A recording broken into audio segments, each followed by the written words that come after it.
ရိတ်ထဲကနင်ဂျာလီတခါကတောင်တိုင်းတွေတိုးအနက်တွေကြားမှာကာကြီးရွာလုခေါ်တဲ့ရွာလေးတရွာရှိတယ်။အဲ့ဒီရွာမှာ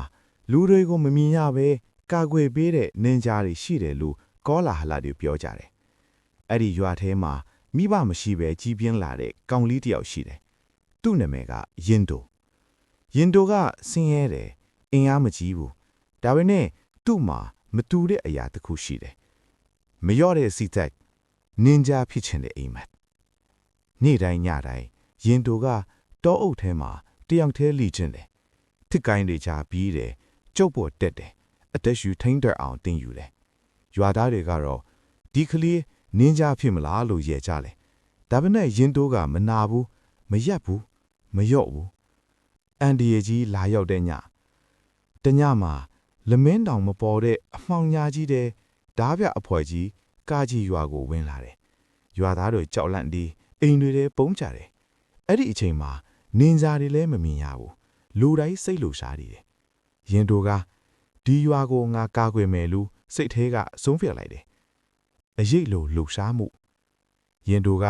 အနက်ရောင်အဝတ်လေးဝတ်ပြီးတောအုပ်ထဲကနေအရေးလိုလှရှားတယ်။သူကမထင်မှတ်တဲ့အရာတွေလုပ်နိုင်တယ်။တစ်ပင်ပေါ်ကနေအတန်မထွက်ပဲခုန်ချတယ်။မီးမလင်းပဲလမ်းရှာတတ်တယ်။အတန်ကိုနားထောင်ပြီးအန်ဒီယေကိုခက်မှန်းတယ်။ဓားပြတယောက်ပြီးတယောက်ကြောက်ပြီးပြေးထွက်သွားကြတယ်။သူတို့ကအရေးထဲမှာနင်ဂျာရှိတယ်လို့អော်ကြတယ်။စိတ်နဲ့အင်အား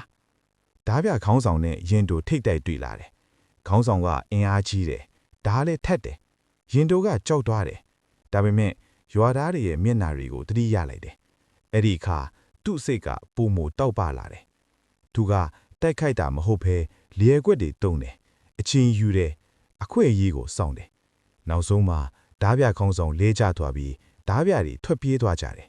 ။မနေ့ရောင်ထွက်လာတဲ့အချိန်ရွာသားတွေအပြင်ထွက်ကြည့်တော့ရွာကလုံခြုံနေတယ်။ဒါပေမဲ့ရင်တိုးတော့မမြင်ရဘူး။အရိတ်ထဲကနေအတန်တစ်ခုသာကြားလိုက်ရတယ်။နင်ဂျာဆိုတာ